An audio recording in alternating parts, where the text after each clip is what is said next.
amigos del podcast de la salud, sean bienvenidos al primer episodio de su canal. Mi nombre es Sebastián y el día de hoy hablaremos acerca del periodo transoperatorio, específicamente en los riesgos que se implican en el mismo. Antes de comenzar me gustaría presentar a las compañeras que el día de hoy me acompañan, empezando por mi compañera Nadia. Hola a todos. A mi compañera Ivonne. Un gusto, deseamos que este video sea de su total agrado. A mi compañera Diana. Es un placer estar con todos ustedes. Y por este lado encontramos a mi compañera Lynn. Hola, espero que todos se encuentren muy bien el día de hoy. A mi compañera Laisha. Esténse muy atentos ya que este es uno de los temas que más ha llamado la atención. Y a mi compañera Carmen. Espero que todos disfrutemos mucho de este tema y comencemos.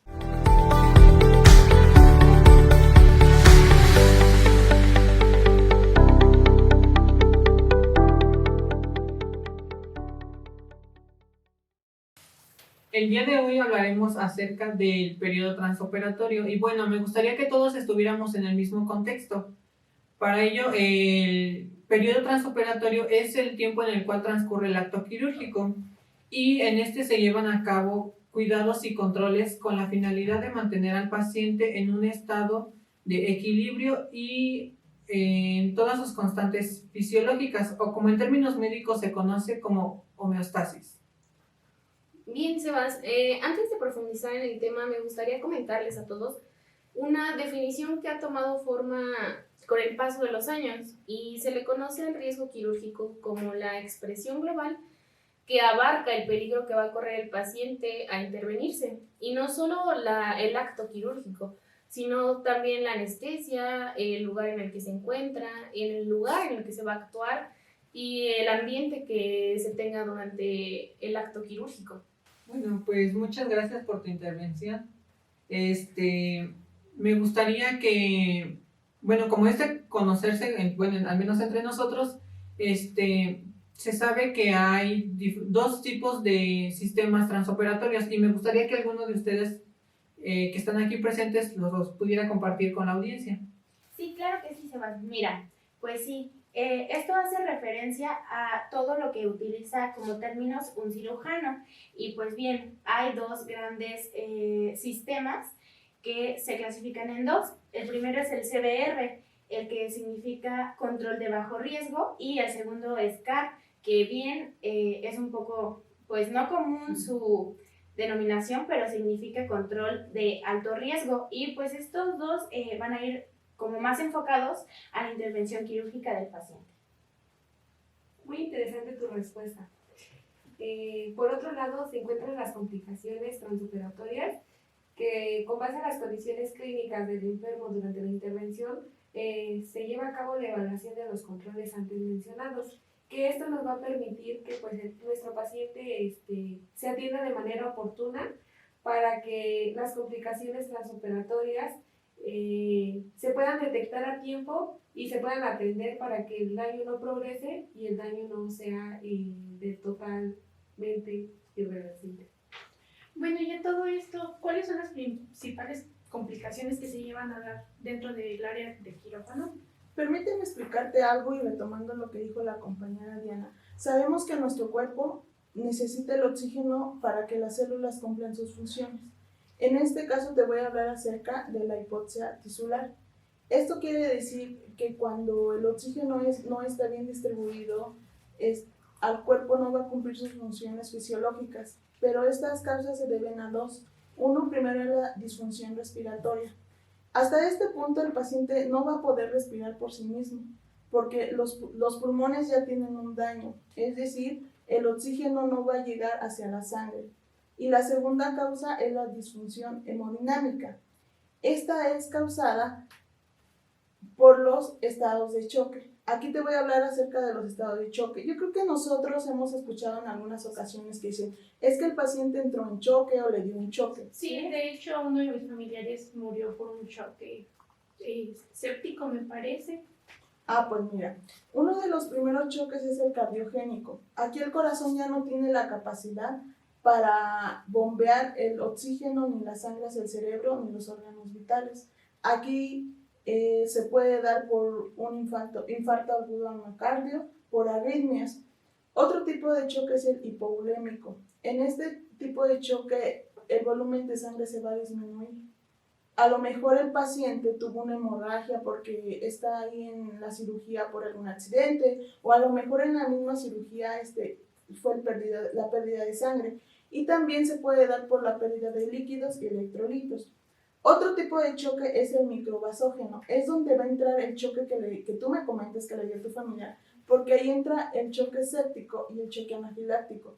Por eso es de suma importancia que todo el personal que participa en una cirugía sepa los antecedentes de mi paciente, sepa si tiene enfermedades de base, sepa si es alérgico a algún medicamento. ¿Por qué? Porque al entrar en contacto con las sustancias de la anestesia, puede darse este tipo de choque. Yo quiero pensar que tal vez tu familiar no sabía, o tal vez el personal no hizo sus funciones necesarias. Yo considero que el que lleva el mayor peso en el acto quirúrgico siempre va a ser el anestesiólogo, porque es el indicado, el que siempre va a estar monitorizando al paciente para que estén sus constantes vitales en los parámetros normales, para que el paciente esté bien. Y si nosotros como personal de salud, todos los que participamos, a lo mejor no vamos a evitar ese riesgo, pero sí vamos a tener las herramientas necesarias para que este tipo de riesgos los podamos llevar a cabo o los podamos manejar de la mejor manera. Claro, Nadia, y si me permites complementar tu información, algo base de lo que nos vamos a encargar nosotros como enfermeros y las otras especialidades que existen en nuestra carrera, en este caso la enfermería quirúrgica y la instrumental, se van a encargar con el equipo quirúrgico de llevar a cabo maniobras y procedimientos que busquen siempre la estabilidad general del paciente, ¿no? Bueno, de hecho, tomando ese punto, qué bueno que lo comentas, el personal de enfermería tiene un papel y un rol muy importante dentro de cada una de las intervenciones como ayudante de los médicos, porque de nosotros depende mucho que el paciente alcance esa plenitud dentro del quirófano, porque si no mal recuerdan todos ustedes, pues nosotros llevamos ciertas actividades que nos ayudan a que el paciente esté en ese confort, desde la identificación del paciente, porque ¿qué pasa si nosotros no lo identificamos bien? Pues podemos cometer alguno de estos actos. Entonces nosotros también somos parte fundamental para que estos riesgos disminuyan, hasta el simple hecho de lavado de manos, porque nos ayuda a la disminución de microorganismos. Sí, justo como lo mencionabas, compañera Erin, es importante que nosotros como enfermeros tengamos una comunicación efectiva, ya que esto nos ayuda a identificar a grandes rasgos lo que son los factores de riesgo, que como sabemos nosotros son dos, los factores endógenos y los factores exógenos. En este caso, con los factores endógenos, entran lo que son las enfermedades crónicas, ya que estas se ha encontrado que debilitan el sistema inmune de nuestros pacientes. Como un ejemplo está lo que es la diabetes mellitus. En este caso, la sangre se vuelve viscosa y disminuye la eficacia de las células inmunes. Esto es que no llegan a los sitios requeridos, como lo son los sitios quirúrgicos, y ya se han penetrado bacterias externas gracias a esto. También encontramos lo que es el envejecimiento. La piel no está excluida del arduo proceso de lo que es el envejecimiento. El aporte nervioso y el vascular disminuyen conforme avanza la edad y predisponen el alentecimiento de lo que son las curaciones de heridas. También encontramos lo que es el fumar, que es muy importante, ya que esto está asociado a efectos adversos importantes después de la cirugía o en la cirugía, ya que trae infecciones del sitio quirúrgico y las complicaciones pulmonares. También está la malnutrición. Tenemos que tener bien entendido que una nutrición adecuada nos da igual a una prevención de infecciones. Y dentro de lo que son los factores exógenos tenemos el tiempo de la realización de la cirugía. Esto es sumamente importante porque mientras mayor sea el tiempo en el que está la cirugía, mayor tiempo tenemos expuestos lo que son los tejidos. Y también está dentro de esto la fatiga del equipo de cirugía. Esto puede tener daños técnicos muy graves. Y también disminuyen las defensas sistemáticas del organismo de las personas. Interesante. Tienes mucha razón, compañeras. Es por ello que se debe llevar a cabo un control de calidad y de seguridad de nuestro paciente, que como comentan mis compañeras, nos dice que comienza desde que el paciente entra al campo hospitalario hasta que nuestro paciente es dado de alta. Sin embargo, es muy importante el rol de la enfermera estar presente en todo el procedimiento, desde el ingreso hasta que el paciente entra al quirófano. Para ello, pues vamos a evitar y que se intervenga de la mejor manera para poder prevenir errores quirúrgicos.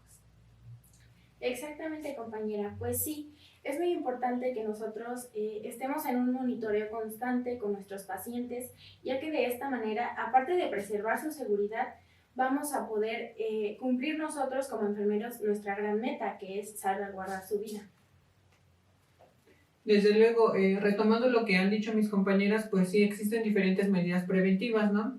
Y pues es que enfermería, dentro de todo lo que engloba en la profesión, siempre va a haber una parte donde nos vamos a enfocar en eso precisamente, en llegar hasta los lugares en los cuales no es tan fácil con tal de prevenir. Y en este caso, hablando ya durante el acto quirúrgico, nosotros vamos a llevar ciertas actividades como por ejemplo una preparación adecuada de la piel, no sé, cuidar que nuestro paciente lleve a cabo todos los laboratorios que son necesarios días antes, igual para lo que comentaba mi compañera Diana, pues cuando son pacientes con enfermedades crónicas, pues se tiene que llevar todavía un control un poco más estricto de cierta manera, ya que se deben de programar todas las citas de control para que se lleve a cabo un acto quirúrgico pues sin fallas prácticamente, o que no implique que tenga riesgos.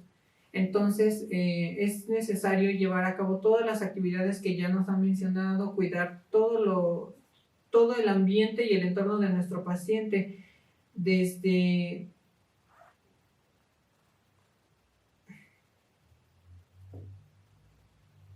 Sí, claro, como decías, igual tenemos que cuidar la seguridad del paciente, y algo que no hemos mencionado que también es muy importante dentro de estas intervenciones quirúrgicas es el riesgo de las caídas, porque si bien nosotros no subimos los barandales o no tenemos ese cuidado con el paciente, pues podemos llegar a hacer que el paciente se nos llegue a caer o que esté bajo los efectos de la anestesia y que pase algún accidente que complique la situación actual del paciente. Claro, y se ha llegado a pasar. A mí me tocó presenciar una operación de una mano en aquel entonces el paciente no tuvo un daño en su extremidad y nadie se dio cuenta y él se estaba resbalando. Entonces tuvieron que actuar. Es muy importante que nosotros estemos, no nada más el anestesiólogo, no nada más el cirujano, sino la enfermera circulante, la instrumentista, estar al pendiente de nuestro paciente, ¿no? Porque a veces por los tiempos, porque a lo mejor estamos fatigados, como ya lo habían comentado, a lo mejor a los doctores se les pasa cosas muy importantes y yo creo que todos los miembros, todo el equipo que participa debe de estar bien al pendiente de alguna situación que pueda conllevar a un riesgo, y no nada más a un riesgo, sino que le llegue a una complicación que hasta que esté en riesgo su vida o pierda su vida. Es muy importante. Yo creo que a todos, o tenemos familiares o personalmente hemos pasado por una intervención quirúrgica, y siempre antes de, como paciente, el doctor te dice hay estos riesgos y puede pasar esto y puede pasar esto. Pero solo escuchamos, pues el paciente se murió en la sala de operaciones o le dio un infarto, pero a lo mejor mucha gente no sabe qué es a lo que se debe, ¿no? ¿Cuál es el mecanismo por el cual nuestro cuerpo pasa y que a lo mejor no fue culpa del cuerpo médico, sino del mismo paciente, porque en su momento desconocía que era alérgico a algo, o a lo mejor, como lo había mencionado, tenía una enfermedad de base y no tenía los cuidados. Entonces yo creo que todos los que participamos, tanto como el paciente y el equipo médico de salud, debemos de tener mucho cuidado para, si bien no desaparecer los riesgos, mas sin embargo sí la incidencia, para que todas nuestras cirugías, qué bueno fuera, ¿no? Que todas nuestras cirugías o las intervenciones llegaran a buen término o a buen final, pero pues a veces desgraciadamente no es así. O fueran 100% sin fallas, ¿no? Que es lo que mucha gente dice, pero ¿cómo si están estudiados o esto? Pues no pudieron salvaguardar ese aspecto, pero como bien lo mencionaban y lo mencionábamos antes, pues todos estamos en ese riesgo de que se corra algo más fuera de nuestras manos. Claro, y creo que el riesgo existe. Algo que se me quedó muy marcado es una frase que me comentó un doctor antes de una operación. El riesgo va a existir siempre. Desde que el paciente decide intervenirse, el riesgo está presente. Es cuestión de nosotros y responsabilidad del equipo quirúrgico disminuir. Desde luego, retomando tu punto, también existen formatos en los cuales podemos decirle a nuestro paciente, de acuerdo a su patología, cuenta con estos riesgos, ¿no? Por eso también la importancia de dar a conocer el consentimiento informado, donde se explica por qué va a entrar la patología, el proceso que se va a seguir y los riesgos que implica en caso de que algo salga mal. Entonces, pues sí, siempre es importante valorar al paciente dentro de todo, cuidar la prevención de enfermedades, para evitar precisamente que algo se complique durante el acto, ¿no? Pues sí. Y es gracias a este tipo de actividades que nosotros podemos minimizar esos riesgos de manera considerable. Claro, y si cada quien hace lo que le corresponde, si yo como enfermera hago lo que me corresponde, y si cada quien hace lo que le corresponde, yo creo que se puede lograr que reduzcamos esas situaciones. Pues sí, bueno, compañeros, compañeras, ¿algo más que les gustaría agregar? No sé. No, pues de nuestra parte pues sería todo lo que es más como impactante. Entonces esperemos que este podcast les sirva a las personas allá afuera para que lleguen a esa concientización de que pues no todo es porque hicimos una mala práctica o porque no tuvimos los cuidados necesarios, sino que conlleva algo más.